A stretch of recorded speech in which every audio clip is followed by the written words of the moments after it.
Dramatisasi sidang sengketa tanah Dago.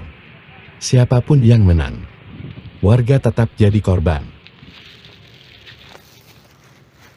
Assalamualaikum warahmatullahi wabarakatuh. Halo, saat ini saya sedang berada di wilayah Dago. Masih ingat dengan konflik sengketa tanah Dago Elos?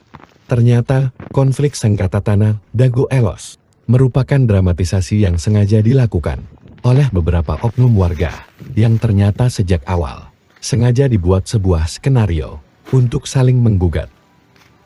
Konspirasi ini dilakukan untuk membodoh-bodohi warga, dan pada akhirnya warga masyarakatlah yang dirugikan. Berikut ini merupakan sepak terjang dari oknum warga yang merupakan mafia tanah.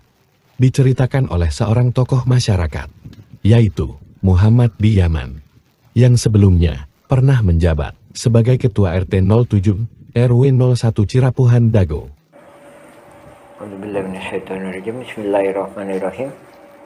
Berikut ini kami sampaikan sepak terjang riwayat hidup mafia tanah yang selama 40 tahun ini. Pada mulanya dia datang tahun 1960-an. Ayahnya bernama Ahya. Bersama adiknya, yaitu Ada, diberi naungan oleh pribumi keluarga besar Nawisan, Tomi Rokayah binti Tama bin Eneoko bin Nawisan. Mafia tanah yang bernama Asep Makmun ini mulai berkenalan dengan mafia tahun 1984. Kemudian tahun 90-an Asep Makmun dan Didi Koswara memecah tanah adat pribumi Wisoma binti Tomi Rokayah, yaitu yang ditinggalin bapaknya tadi, yang ngasih naungan bapaknya, pribumi yang kasih naungan bapaknya itu tadi. Tahun 92 Asep Makmun sepakat dengan Iwan Surjadi, bosnya PT Batu Nunggal Indah.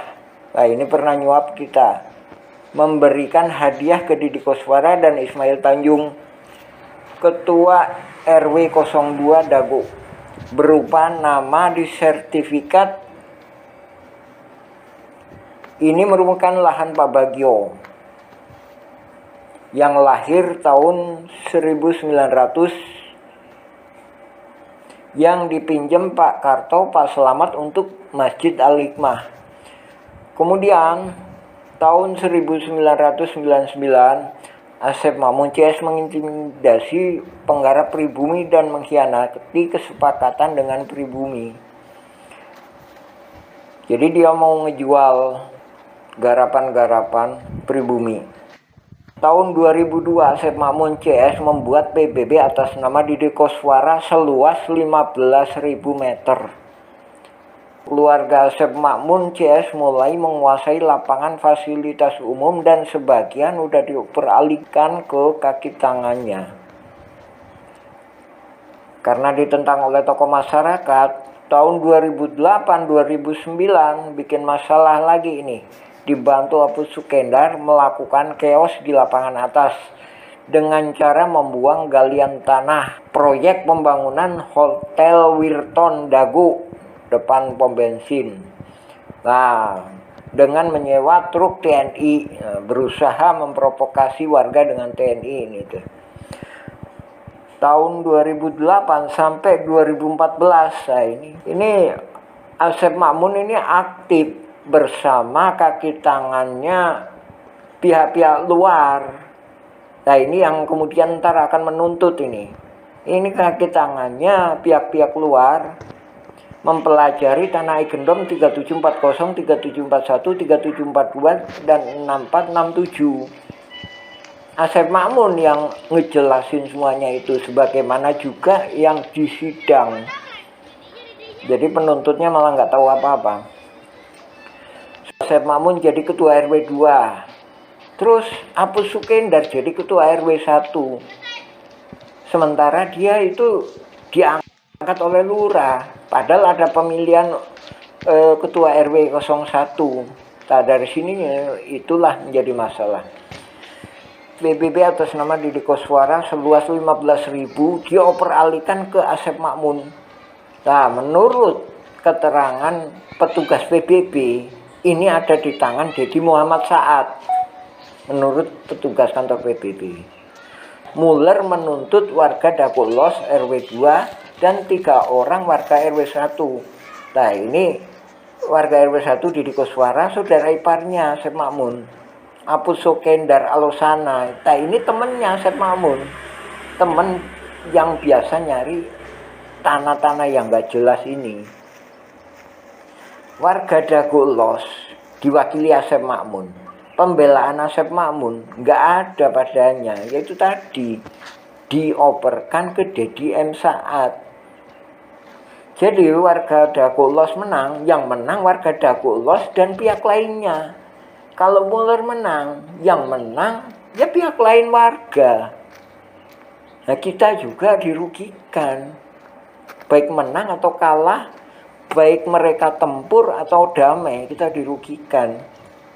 Nah, terus Muller mengakui ada 3 egendom, bukan 4. Keterangan polisi ya sah-sah aja, iya.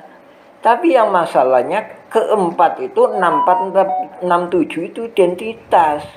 Maksudnya gimana? Jadi ada pribumi yang lebih dulu.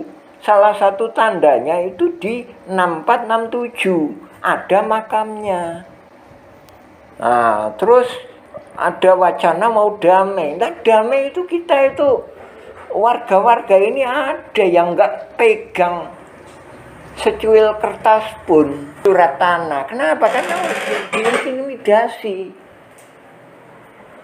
Nah, jadi ini mohon bantuannya utamanya juga kepada Presiden dan TNI, mohon turun ikut serta, karena ini perang ini perintah dari Panglima Angkatan Tertinggi Republik Indonesia, yaitu Presiden, yang menyatakan perang terhadap mafia tanah. Ya, terima kasih. Oke, jadi begitulah kesaksian dari salah seorang tokoh masyarakat setempat yang menjelaskan tentang sepak terjang mafia tanah, yang mana ia merupakan salah satu dari oknum warga yang pada mulanya ia dan keluarganya merupakan seorang pendatang dan diberi naungan oleh warga pribumi, sehingga dengan izin dan kebaikan dari pribumi tersebut, ia dan keluarganya dapat tinggal di wilayah Dago ini. Namun, pada akhirnya, ia dan keluarganya justru malah berkhianat pada anak dan keturunan dari warga pribumi yang telah memberikan naungan kepada ia dan keluarganya dengan cara menyerobot dan ingin menguasai wilayah Dago ini, serta mengambil keuntungan bagi dirinya dan keluarganya dengan cara bekerja sama dengan mafia pihak luar yang lebih besar. Dan pada akhirnya, terjadilah skenario saling menggugat ini. Terima kasih sudah menyimak video ini. Bagi yang ingin mengetahui lebih detail dan melihat bukti-bukti dari fakta ini, bisa DM Instagram kami @awisaenkurma atau kunjungi channel YouTube kami @awisaenkurma.